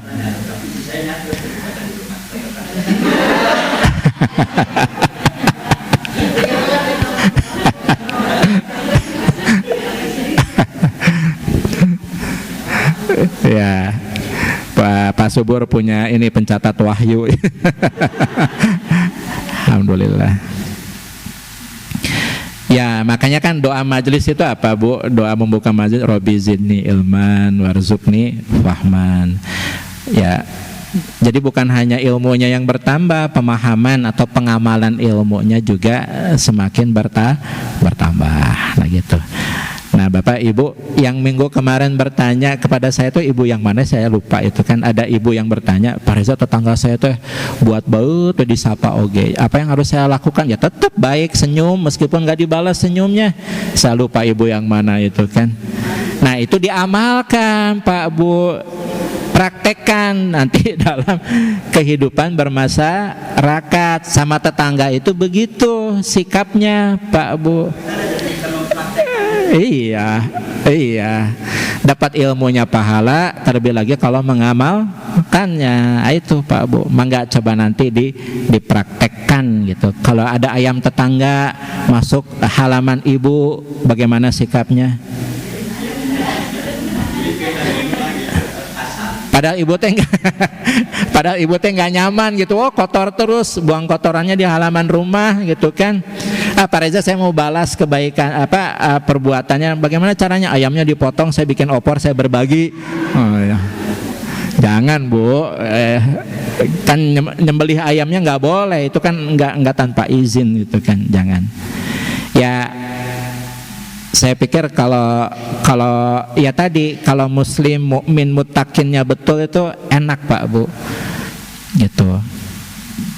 Sebetulnya kita tidak perlu, Pak Bu ini ayamnya, nggak perlu, dah kita bawa aja, pindahkan ke rumahnya, dah gitu. Besoknya gitu lagi, ya nggak apa-apa Bu, namanya juga ihsan, kita mah nyari pahalanya dari Allah, udah gitu aja Pak Bu.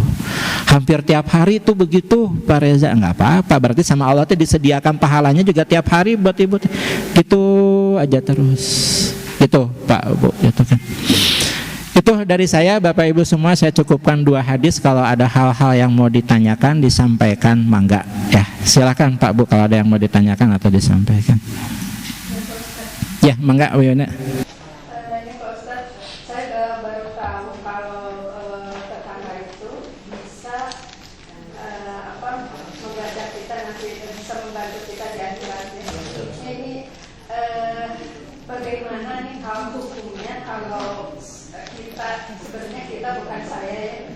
Mendoakan tetangga yang sudah membawa dampak buruk, mendoakan supaya dia itu cepat pulang, malah ada bukan cepat pulang, tidak cepat saja. Ada juga yang sampai mendoakan supaya cepat mati.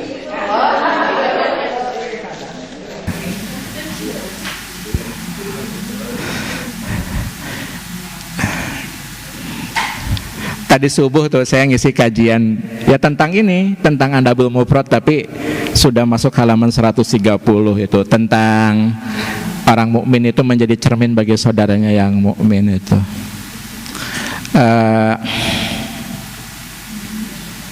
Boleh nggak sih kita mendoakan keburukan bagi orang lain gitu? Saya ingin cerita sedikit begini Pak Bu. Saya izin carikan dulu ayatnya ya Pak Bu. Ini saya hafal ayatnya, cuma letak surahnya di surah apa saya lupa. Surah Nuh Bu, surah Nuh itu surah ke-70 apa 71 ya saya lupa. 71 ya Bu. Ya surat ke-71 surah Nuh ayatnya ayat 26 Pak Bu.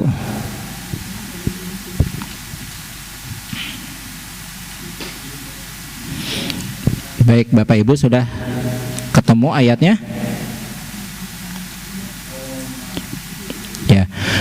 A'udzu billahi minasyaitonir rajim. Wa qala Nuhur rabbi la tazar 'alal ardi minal kafirina dayyara. Nabi Nuh berkata, "Ya Tuhanku, janganlah engkau biarkan seorang pun di antara orang-orang kafir itu tinggal di atas bumi." Lihat ayat 27-nya, Pak Bu. Innaka in tazarhum yudillu ibadaka wala yalidu illa fajran kaffara. Sesungguhnya jika engkau biarkan mereka tinggal, niscaya mereka akan menyesatkan hamba-hambamu dan mereka tidak akan melahirkan selain anak yang berbuat maksiat lagi sangat kafir. Seingat saya kebetulan juga ngisi kajian tentang kisah-kisah para nabi dan baru sampai di Nabi Sulaiman. Sampai kajian tentang Nabi Sulaiman saya belum mendapati doa seperti ini kecuali Nabi Nuh yang berdoa memohon kehancuran. Nabi selain Nabi Nuh saya belum pernah dengar. Termasuk Rasulullah ada kunut nazilah. Ya itu nanti kita bahas insya Allah tentang asal-usul kunut nazilah itu. Mohon kepada Allah agar kaum yang membunuh 70 para hufaz, para penghafal Al-Quran itu dihancurkan oleh Allah itu. Yang perlu kita sikapi di sini Bu Yuna dan Bapak Ibu semuanya ya. Kalau kita mundur ke ayat yang sebelumnya, ayat 26-nya, perhatikan Bapak Ibu semua ya, minal kafirina dayyara, ya, orang-orang kafir. Ini orang kafir yang mana? Orang-orang kafir yang sudah kelewat batas kekufurannya. Sudah kelewat batas. Kelewat batas itu bagaimana Bapak Ibu? Kalau Bapak Ibu mengkaji kisahnya Nabi Nuh alaihi salam, itu udah kelewat batas Bu. Udah kelewat batas sekali ya. Kekufuran kaumnya Nabi Nuh itu udah kelewat batas. Kelewat batasnya di mana? Sudah ratusan tahun. Kan Nabi Nuh itu termasuk nabi yang dipanjangkan usianya oleh Allah Subhanahu wa taala. Jadi dakwahnya itu bukan sehari dua hari. Diajak oleh Nabi Nuh kepada kebaikan, tapi sudah ratusan tahun. Dan itu tidak berubah dan tidak merubah mereka. Dan mereka merendahkan Nuh dalam hal wahyu yang diterima oleh Nabi Nuh alaihissalam. Benar-benar tidak, kalau tidak salah nama kaumnya itu Bani Rosib Bu. Itu benar-benar kufur, tidak percaya kepada ajakan Nabi Nuh, bahkan membuat Tuhan-Tuhan. Ya kan kisah menyembah berhala pertama kali di atas muka bumi itu kan adanya di zamannya Nabi Nuh.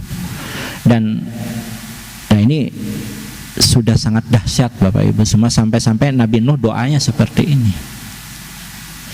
Nah, kembali kepada apa yang disampaikan oleh Ibu Yuna, kira-kira perlu nggak Bu doa seperti ini? Ini mah doa ya, kalau saya jawab sepintas mengikuti ayat ini ya boleh intinya, Bu. Tapi apakah perlu doa kita sejauh itu, Bu? Ya, apalagi ini level doanya Nabi Nuh ini. Udah. Doanya diijabah nggak, Bu? Diijabah. Apa bentuk ijabah dari Allah? Hujan deras, angin topan tidak berhenti selama 40 hari 40 malam dan tidak ada serapan. Banjir akhirnya.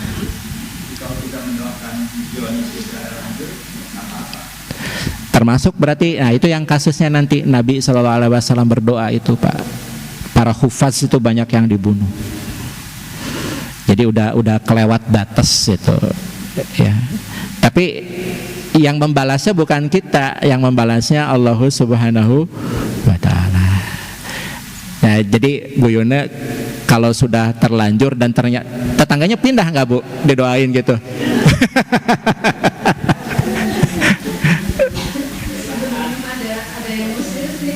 Oh, ada yang sampai ngusir. Ya, kalau gini, Bu, saya nggak tahu tuh di Jakarta itu kan ada kampung narkoba ya, Pak. Ya, kalau Ambon atau apalah itu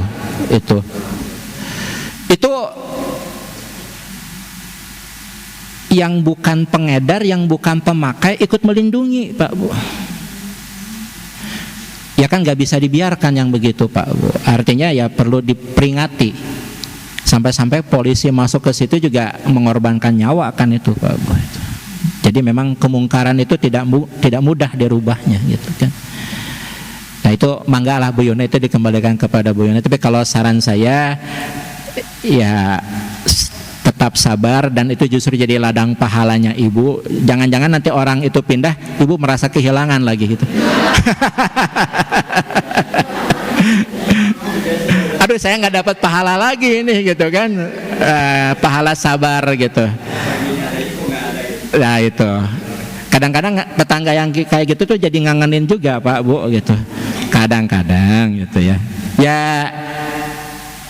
nanti kita akan ketemu Bu Yuna dan Bapak Ibu semuanya sampai pada hadis ada seorang sahabat bertetangga dengan sahabat yang lainnya, dan dia merasa tidak nyaman dengan sikap tetangganya yang buruk sikapnya ini. Kemudian diperintahkan oleh Rasulullah untuk mengeluarkan semua barang yang ada di rumahnya, simpan di depan rumahnya. Kemudian tetangga yang sering zolim sama tetangga yang mengeluarkan barangnya dari rumah ini bertanya, "Kenapa kamu mau pindah ya?" katanya. "Apa sebab?" Akhirnya orang-orang yang ada di situ memberitahu, bercerita, tah kalakuan didinya cenah, jadi tetangga teh teu betah pengen pindah. Akhirnya dia minta maaf sama tetangga ini. Lalu apa yang dilakukan oleh tetangga yang mengeluarkan barangnya ini? Dibantu sama dia, dimasukin lagi barangnya. Nanti kita ketemu ada di bab ini, Bu. Cuma saya lupa itu di halaman keberapa. Ada hadisnya di sini. Nanti kita bahas begitu, Pak, Bu. Gitu ya.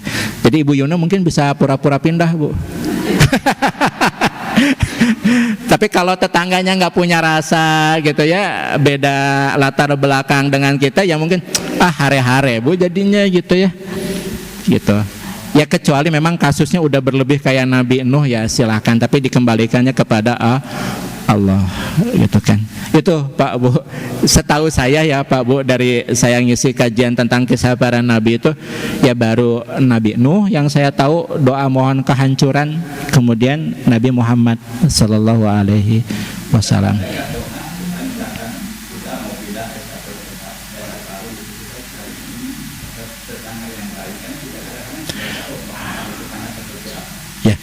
Itu hadisnya ada, Pak, al-jar qoblad dar. Jadi Bapak Ibu kalau nyari rumah, cari ketahui dulu kondisi masyarakat setempatnya. Itu al-jar qoblad dar. Perhatikan dulu siapa yang akan jadi tetangga, baru pilih rumah. Itu kata Nabi SAW. Kemudian doanya Nabi Nuh alaihissalam. Ketika Nabi Nuh beserta para pengikutnya bingung nih, ini kok airnya nggak surut-surut nih. Itu kan ada doa populer tuh, Angzilni mungzalan mubarakan wa anta khairul mungzilin. Ya Allah, turunkan kami, tempatkan kami pada tempat yang diberkahi. Sesungguhnya Engkau adalah maha sebaik-baik zat, sebaik-baik yang menempatkan makhluknya pada tempat yang terbaik. Itu doanya ada. Betul. Betul. Nah makanya salah satu tips yang bisa dilakukan kalau kita nyari rumah baru, kita main ke warga yang sudah ada di situ, di sini bagaimana gitu, dan yang lain sebagainya gitu. Kalau saya pada prinsipnya itu ajar qabla dar itu. Jadi tanya dulu tetangga di situ lingkungannya seperti apa. Nah, baru setelah itu buat keputusan mau ambil rumah atau tidak. Karena punten Bapak Ibu semua, penting bagi seorang muslim itu dia hidup di lingkungan yang bukan darul harbi. Darul harbi itu lingkungan yang orang-orang di dalamnya itu adalah komunitas yang seringkali membuli atau memerangi Islam. Itu penting sekali. Sok Bapak Ibu mau beli rumah baru di mana, pokoknya itu Pak Reza dekatan sama Israel, kan ripuh Pak Bu. Nggak mungkin, Bapak Ibu nggak akan mungkin tenang di situ kan. Itu namanya darul harbi, area di mana seringkali terjadi perselisihan bahkan peperangan antar komunitas. Ya Ibu jangan beli rumah di situ. Jangan beli rumah di situ itu. Jadi ya cari tempat yang lain yang memang lingkungannya bagus. Makanya saya sering bertanya sama orang tua yang menyekolahkan anaknya di sekolah Islam. Dan mereka para orang tua itu Pak Bu, punya uangnya banyak. Saya tanya, kenapa sih nggak sekalian disekolahkan yang sekolahnya memang bagus sekalian gitu? Hanya di lingkungan. Pak Reza, kami itu menyekolahkan anak kami di sekolah Islam itu kami beli lingkungannya Pak. Kami tahu kalau kualitas pendidikan ada yang jauh lebih baik. Tapi kami perlu bi'ah. Anak-anak kami itu perlu lingkungan yang support, terutama masalah akhlaknya. Nah itu saya dapat jawaban itu Pak Bu dari para wali murid yang menyekolahkan anaknya di sekolah Islam.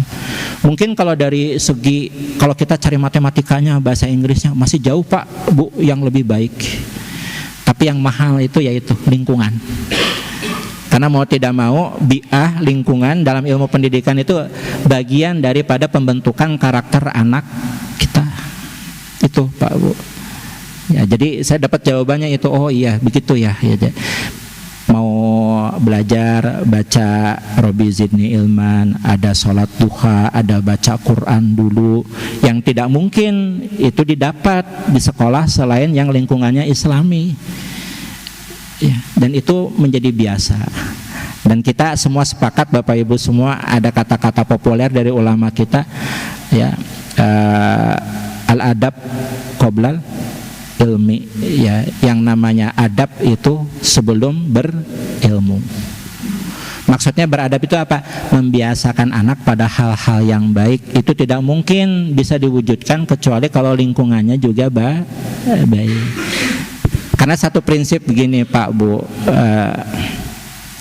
kalau kami dulu belajar di pesantren itu, kenapa adab itu begitu diutamakan?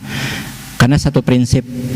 Jadi santri itu sudah pada satu pemahaman, al ilmu nurun, ilmu itu diibaratkan seperti cahaya, la yuhda lil asi, dan ilmu Allah itu tidak akan dihidayahkan kalau orang itu bermaksiat. Itu begitu inti. Dihidayahkan itu apa? Bukan hanya pintarnya Bapak Ibu semua, tapi mampu mengamalkan. Nah makanya kenapa di lembaga-lembaga pendidikan Islam itu akhlak tetap number one, tetap diutamakan tuh ya itu Pak Bu. Karena pada satu pemahaman yang mau kita dapat ini ilmunya Allah dan sifatnya suci. Kalau tempatnya kotor, nggak mungkin ilmu itu bakal rap. Itu intinya Pak Bu. gitu. Maka berbahagialah, beruntunglah kita Bapak Ibu semua kalau putra-putri kita di rumahnya dapat lingkungan yang baik, di sekolahnya pun dapat lingkungan yang baik. Itu alhamdulillah gitu. Alhamdulillah. Gitu Bu, ini penjelasannya. Jadi mangga dikembalikan kepada Ibu. Tapi kalau saran saya sih tidak perlu sampai sejauh itu Bu doanya gitu ya, gitu. Mangga Pak Bu, ada yang lain mungkin yang mau disampaikan? Ya. Kembali kepada bagaimana kita membiasakan sih sebetulnya Bapak Ibu semua. Dan satu hal, kalau saya pribadi sih, ini pendapat saya pribadi Pak Bu, saya terkesan dengan perkataan ulama-ulama kita, sholahul aba lahu ta'sirun fil abna. Jadi orang tua yang soleh itu punya pengaruh dan dampak yang kuat terhadap perkembangan pribadi anaknya. Nah, jadi ya kita kan orang tua Pak Bu. Meskipun anak-anak kita mungkin sudah ada yang nikah, sudah berkeluarga, kan tetap kita ini orang tua. Maka selagi kita diberi hayat oleh Allah Subhanahu wa taala, sebetulnya kita punya satu tanggung jawab moral Pak Bu, apa itu? Senantiasa dan selalu konsisten memberikan contoh yang baik bagi anak keturunan kita. Itu aja. Dan jangan lupa doanya, Rabbana hablana min azwajina wa zurriyyatina qurrata ayu waj'alna lil muttaqina imama. Nah, doa itu jangan luput Bapak Ibu semua. Kita harapkan ada salah satu dari anak keturunan kita itu jadi imam bagi hamba-hamba Allah yang bertakwa. Itu Bapak Ibu semua. Ya, jadi intinya ya ada di orang tua. Kalau mau ditarik lagi lebih keluhur ke atas, ya ada pada sosok laki-laki, ayah. Karena ayah itu kan qawam, penanggung jawab utama dari semua dalam rumah tangga. Makanya yang punya putra laki-laki, punya cucu laki-laki, bukan berarti saya mengabaikan perempuan, tidak gitu. Jadi harus dipola didik dan asuhnya bagaimana laki-laki itu bertanggung jawab, itu intinya Pak Bu. Itu kalau perempuan didik bagaimana cara dia bisa menghargai, menghormati laki-laki. Itu aja sih sebetulnya Pak Bu. Kalau kita sebagai orang tua ingin lihat pendidikan kita pada anak itu berhasil atau tidaknya, ya lihat itu aja. Kalau punya anak laki-laki dia bertanggung jawab atau tidak, kalau punya anak perempuan dia bisa menghargai atau menghormati atau tidak. Itu Pak Bu. Kalau kepada mahasiswa-mahasiswi di kampus saya sering bilang, kalau kepada anak laki-laki itu ya harus belajar tanggung jawab. Kalau kepada anak perempuan jangan pernah suaranya lebih tinggi daripada laki-laki. Satu. Yang kedua, jangan gemulai di hadapan laki-laki. Itu aja. Gemulai itu mendayu-dayu gitu Bu. Jadi perempuan tuh diajarkan cara berkomunikasinya yang baik, yang sopan, terutama bisa menghargai kepada lawan jenisnya. Itu intinya. Ya, boti apa?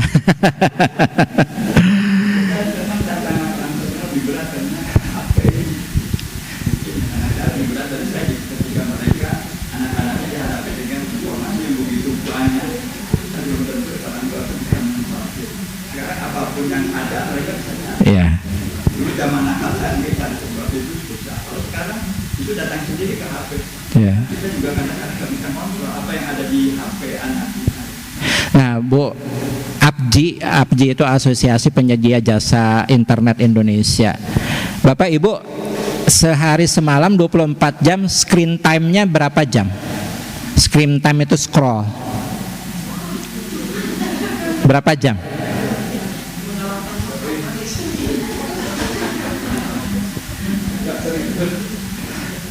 Screen time itu scroll, itu berapa jam Pak Bu? Nah, APJI itu sudah mengeluarkan data rata-rata pengguna jasa internet dan mengakses internetnya melalui handphone orang Indonesia itu 7-8 jam satu hari. Di rata-rata Pak Bu, karena ada yang kurang, ada yang lebih. Nah, kalau dibuat rata-rata segitu. Dan Bapak Ibu tahu nggak yang di scroll itu apa? WhatsApp, Instagram, TikTok, Twitter, Shopee, Tokopedia, Lazada dan yang lain sebagainya. Bu, itu kan jejak digital. Jejak digital itu mudah Bapak Ibu semua. Ibu sebulan beli kuota internet misalkan yang 30 giga. 30 giga itu dipakai buat apa aja. Dari pagi sampai malam. Itu transkripnya bisa di print Pak Bu. Kalau minta ke pusat itu keluar itu Bapak Ibu ngapain aja gitu kan. Ketahuan semua. Apa yang ditonton Iya, termasuk itu. Kajiannya Ustadz Khalid apa lagu dangdutnya Ayu Ting Ting itu keluar semua Pak Bu, itu ada.